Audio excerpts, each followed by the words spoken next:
Hey beautiful, it's Renee. We're going to do your month ahead reading for the month of November.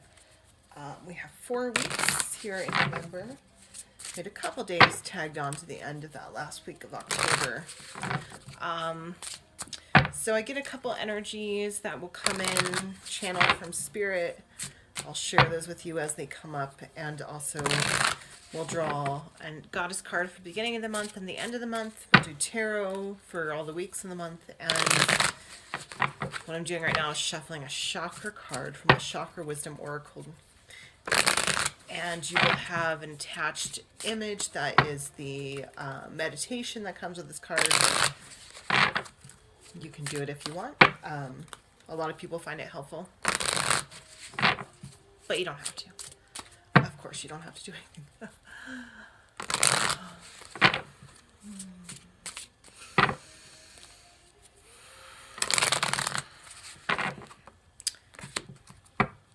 So the 17th of November is coming up for you for a big day.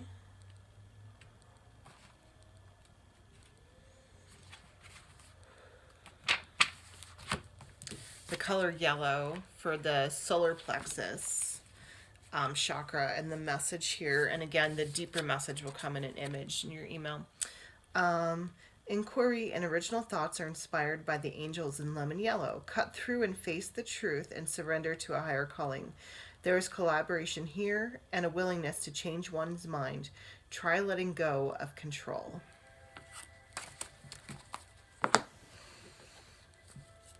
But the actual color coming in for the month, and you can use this as a power color, you can use this as a sign, you know, whatever you feel drawn to, but I'm getting the color topaz.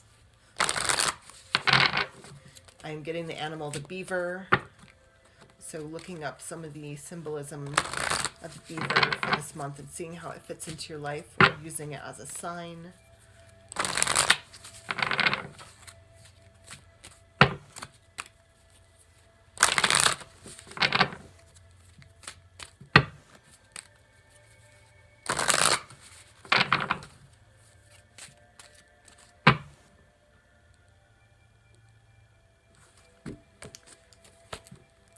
Okay, and the number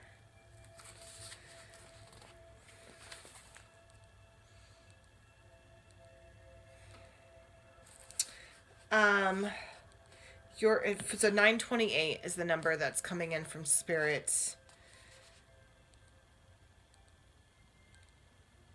No, I feel a stronger draw towards 927.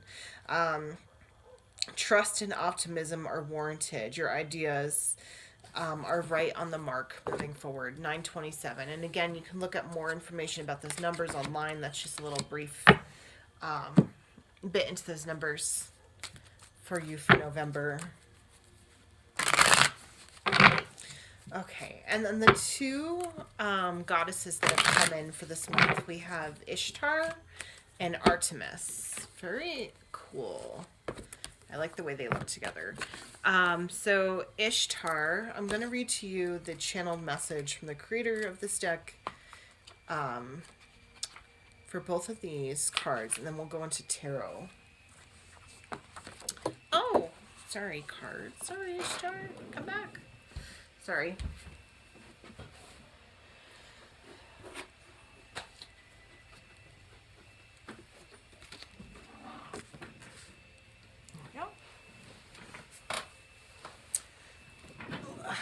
So Ishtar, boundaries. Love yourself enough to say no to other people's demands on your time and energy. A sincere desire to give of service is wonderful. However, there's a distinction between giving of yourself and giving up yourself. If you feel tired, guilty, or resentful while helping others, then you're not truly helping them, are you? You're interjecting poisonous energies into the relationship, and then no one benefits. Step back and reassess the situation. As you respect your own boundaries, others will begin to recognize and respect them within you and within themselves as well. Now that's healthy behavior to teach to others.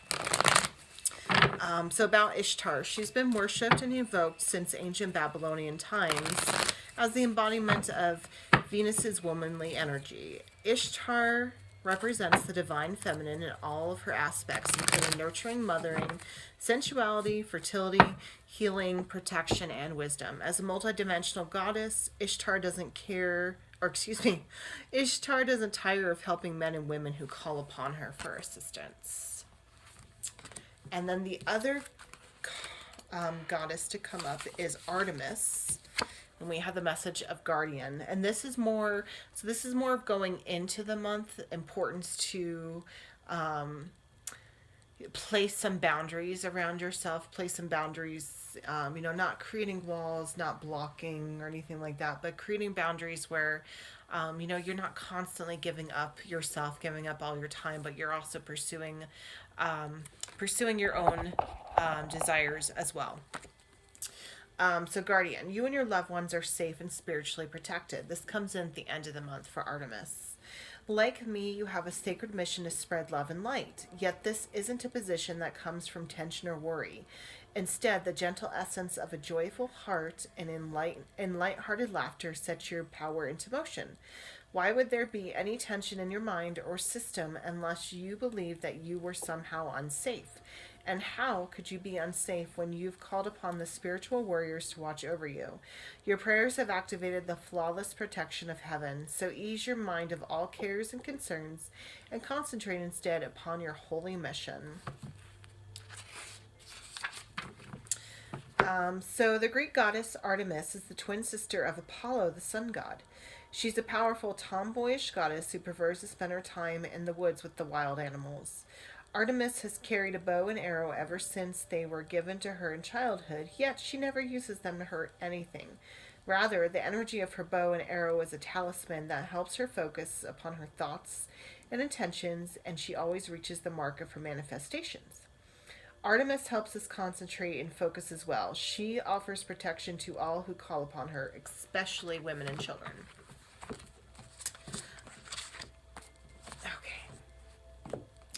So now we'll go into the reading.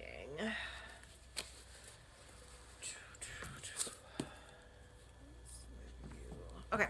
So that was the Goddess Guidance Oracle. I was also using the... I think I told you Chakra Wisdom Oracle. And then the Angel Numbers 101 is just such a brief description of the angel number that appeared for you. So brief. That, if you look it up online, there's a tremendous more amount of information out there. So into the month, we have 4 weeks, 4 cards.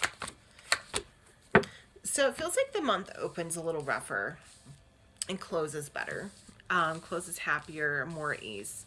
And I don't want to say better necessarily. I mean, we all go through things for a reason. But coming up this week here, we have the Ten of Swords. So, very visually, we have a witch who's been pinned to the ground, backstabbed, so to speak. And she is feeling as though she's been betrayed, feeling as though the wool's been pulled over her eyes, and that there really should have been indications that she would have noticed that someone in her life was not honest, was not true with their intention. Now, I feel like this is you here represented this week. It's not something you can't come back from. It gives you a very much like a phoenix rising from the ashes kind of moment with the Ten of Swords. You can get up, you can rebuild. But it does feel like you're going to have a moment this week, a close friend, loved one, someone in your life who it feels like betrayal, or it feels, that betrayal is such a strong word with such devious connotations to it. It could be as simple as, going to meet them at a concert and they don't show up and you're there alone. It could be as big as, being let go from a job.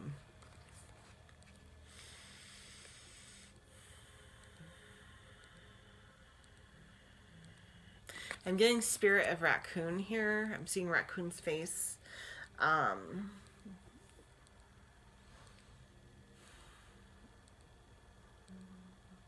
also getting the name Joey, though I don't know if that's the person who betrays you or just someone coming in this week. because obviously this isn't going to be the only thing that happens this week to you, you know, the only thing you do this week, but it is the thing that kind of defines and shapes your week, is this moment of feeling like someone has betrayed your trust or is not there for you in a moment where they should be.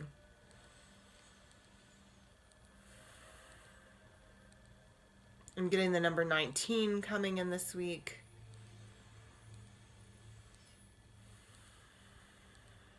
And salutations. The word salutations, not the act of salutations.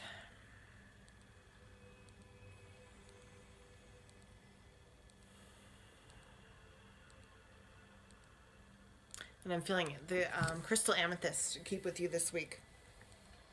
There's a lot of different things coming up this week, and it feels like some of these other energies, the crystal, the spirit of raccoon, just some of these things are in your life this week to kind of help you through some moments and to see you, help you see that you are stronger and you are better and you are going to move through these moments without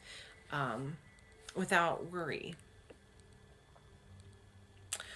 Going into the second week of November, which is the 11th through the 17th, we have the Five of Swords.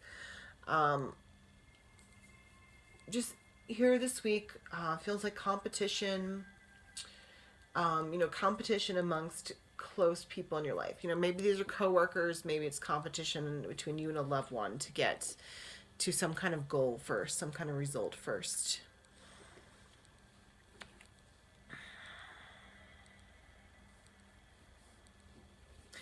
But it just feels very important this week to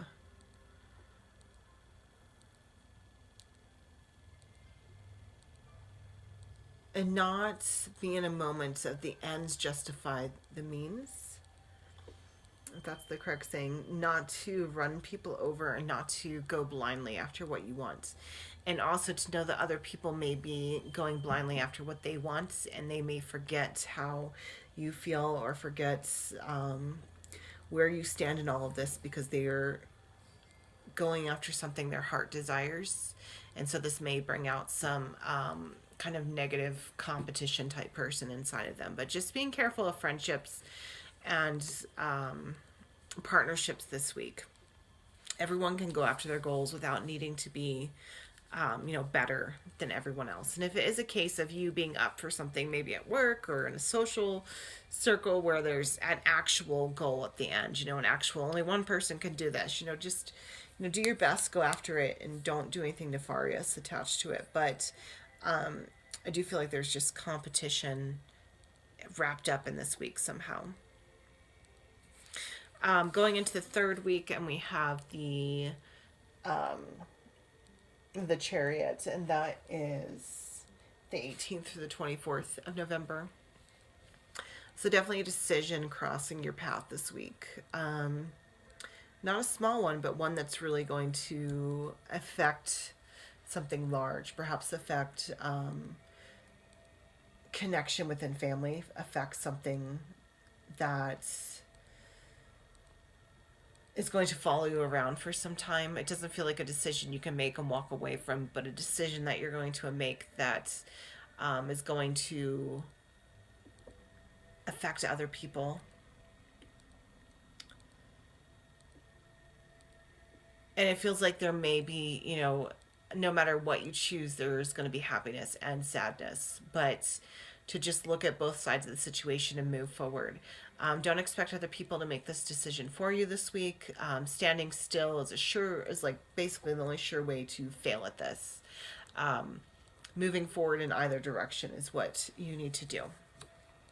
And then we go into that final week of the month, and the 25th through the 30th, and we have the 10 of Cups. So a sense of completion this week, definitely connected to emotion, connected to maybe family or close friend or family like friends, relationships like this, but a lot of completion kind of mode, a lot of coming together and happiness. Perhaps this is something that is stemming from an earlier decision made in the month where you're having to push. I feel like the vibe of pushing an event back, pushing something back. I'm not sure. Some kind of group gathering, pushing it. But it feels like the family, or, loved ones, people who are important to you, stand out in that final week of the month, as though you guys are all coming together to support and pull each other up. Feel a lot of strength in speaking openly and freely with each other, speaking in a point where you are maybe afraid of decisions, or afraid of what other people may say, when you share some of the things you've been having to keep inside.